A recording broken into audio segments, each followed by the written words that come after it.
Il était une fois dans une petite ville lumineuse, un cuisinier très célèbre nommé Chef Lucien. Partout, on parlait de lui et de ses plats extraordinaires. Chaque année, il recevait des trophées pour ses pâtisseries délicieuses et ses plats inventifs. Mais un concours l'obsédait plus que tout autre, celui de créer la plus petite pâte du monde.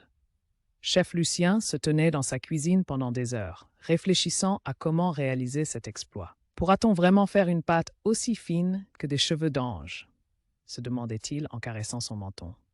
Il décida que ça valait la peine d'essayer. Un matin, plein d'énergie et d'enthousiasme, il se mit au travail. Il sortit ses ingrédients préférés, de la farine blanche comme neige, des œufs frais et une huile d'olive qui sentait les oliveraies en été.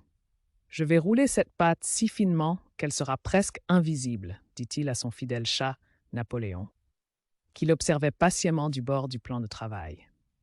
Avec soin et détermination, Lucien pétrit la pâte, y mit tout son cœur et l'étira jusqu'à former des fises aussi fins qu'une toile d'araignée.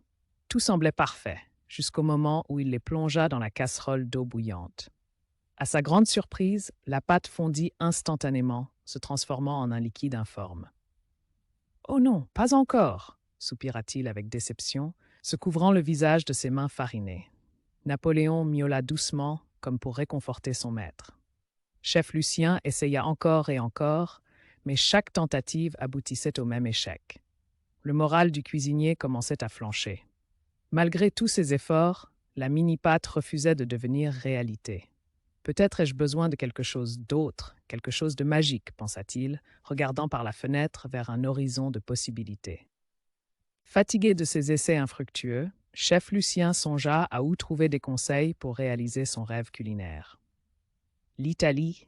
s'exclama-t-il soudain, envoûté par la simple mention du pays renommé pour ses pâtes exquises. Sans perdre de temps, il fit ses bagages et prit un train en direction de Rome, espérant y découvrir les secrets bien gardés de la fabrication des meilleures pâtes. À son arrivée, la ville était en pleine effervescence, avec ses places animées et ses ruelles pleines de petites écopes colorées. Un jour, alors qu'il flânait, il rencontra Nonna Rosa, une grand-mère italienne dont la renommée pour ses recettes ancestrales avait traversé les frontières. Elle l'invita chaleureusement dans sa cuisine, une pièce parfumée par toutes sortes d'herbes et d'épices. « Bienvenue, cher Lucien », l'accueillit-elle en lui tendant un tablier. « Regarde et apprends, mon entremetteur des goûts », dit-elle avec un sourire malicieux. Nonna Rosa montra à Lucien comment pétrir la pâte de manière traditionnelle, en utilisant des gestes transmis par les générations passées. Sous ses yeux émerveillés, les longues languettes de pâte prenaient vie, formant des motifs élégants et ondulants comme les vagues de la mer. Chaque jour, il apprenait un peu plus, goûtant aux spaghettis, raviolis et même celles en spirale qui faisaient rire les enfants. « Grazie, Nonna Rosa, vous êtes une véritable source de connaissances », la remercia Lucien, touché par sa générosité. Cependant, malgré les leçons précieuses de Nonna Rosa, ses tentatives de créer la mini-pâte continuaient à échouer. Ses yeux se posèrent tristement sur la ville à travers la fenêtre, alors que le soleil se couchait, se demandant si son rêve verrait un jour la lumière.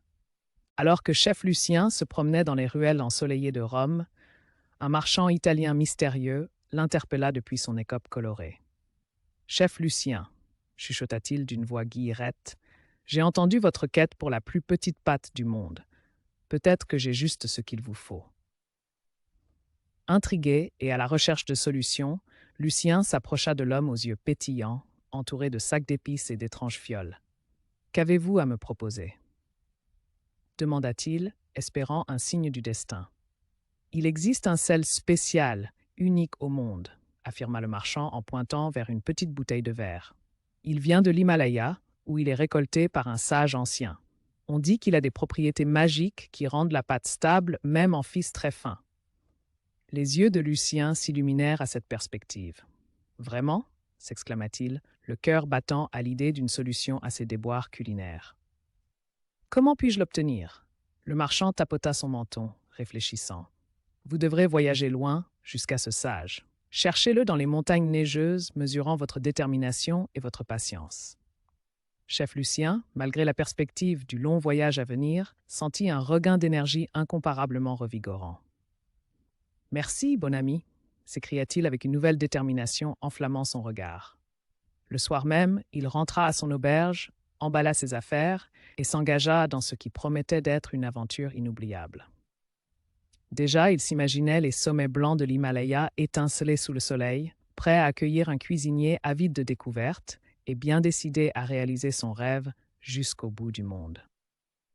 Après plusieurs jours de marche à travers des paysages spectaculaires, avec des montagnes majestueuses qui se dressaient fièrement jusqu'au ciel, Chef Lucien arriva enfin dans un petit village perché au pied de l'Himalaya. Il fut accueilli par le doux bruissement de la neige sous ses pas et le murmure du vent. Les villageois, curieux mais amicaux, le guidèrent vers la cabane du vieux sage, où il trouva un homme à la longue barbe blanche, entouré de sacs renfermant des cristaux multicolores de sel. Le vieux sage leva les yeux de son ouvrage alors que Lucien s'inclinait respectueusement. « Bonjour, ô maître du sel, commença-t-il avec révérence. Je suis chef Lucien, et je suis venu de très loin pour trouver le sel magique qui pourrait réaliser mon rêve culinaire. » Le sage l'observa un instant, les yeux pleins de sagesse et de bonté.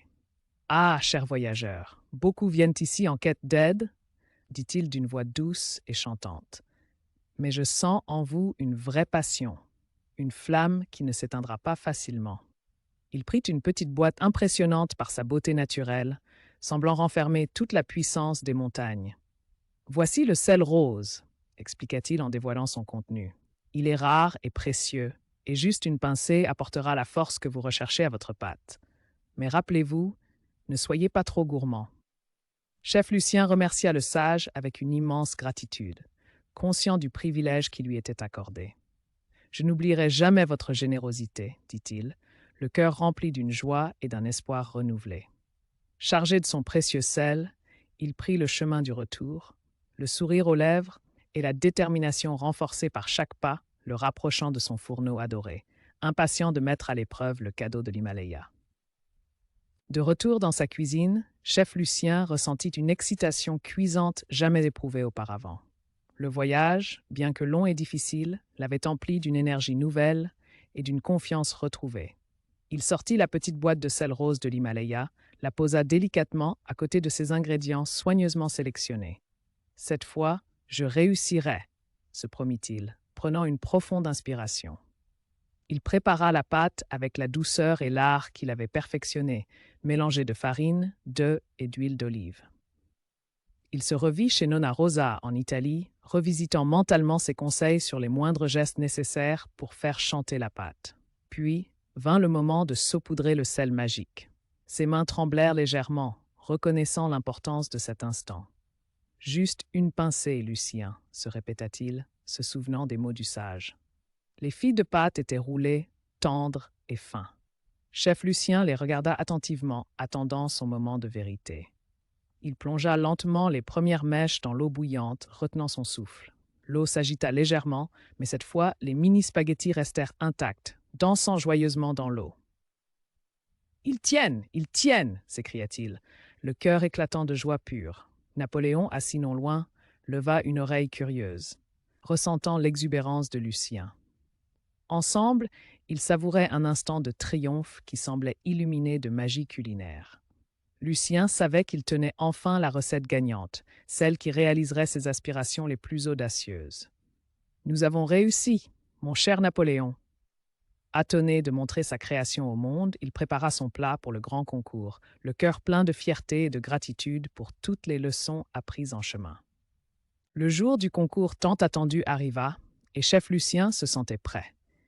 Il avait correctement disposé son plat sur un beau plateau, orné de petites touches d'herbes fraîches pour sublimer l'extraordinaire délicatesse de ses mini-spaghettis. Les membres du jury étaient installés autour d'une grande table au centre de la salle, curieux et impatients de découvrir cette création qui leur avait tant été annoncée. Les spectateurs, venus nombreux, échangeaient des murmures excités. Lorsque vint le tour de Lucien, il s'avança avec sa présentation. Son cœur battait la chamade, mais une passion tranquille s'épanouissait dans son sourire confiant. « Bonjour à tous, merci pour cette opportunité », exprima-t-il humblement. Les juges goûtèrent avec précaution sa création, où chaque fil de pâte révélait le voyage de Lucien dans le monde des textures et des saveurs. Leur réaction fut instantanée, des sourires ébahis, des yeux pétillants d'admiration. « C'est incroyable !» s'exclama l'un d'eux, posant sa fourchette avec une satisfaction totale. « Jamais nous ne pensions qu'il était possible de réaliser une pâte si fine et si parfaite. » Le président du concours se leva alors et acclama. « Chef Lucien, vous avez fait l'impossible et vous avez poussé l'art culinaire au-delà des frontières. Nous avons l'honneur de vous accorder le grand trophée de la plus petite pâte du monde. » Les applaudissements résonnèrent dans la salle, tandis que Lucien, ému, remerciait tout le monde, le cœur gonflé d'une joie incomparable. Il avait accompli bien plus que de créer une pâte unique. Il avait prouvé que la détermination et la persévérance surmontent tous les obstacles. L'histoire de Lucien devint légendaire, inspirant des générations de jeunes chefs en herbe. Alors, enfants, rappelez-vous toujours, tout rêve, si difficile soit-il, peut se réaliser avec un cœur passionné et jamais prêt à abandonner. Et maintenant, imaginez ce que vous créeriez si vous étiez le prochain aventurier de saveur.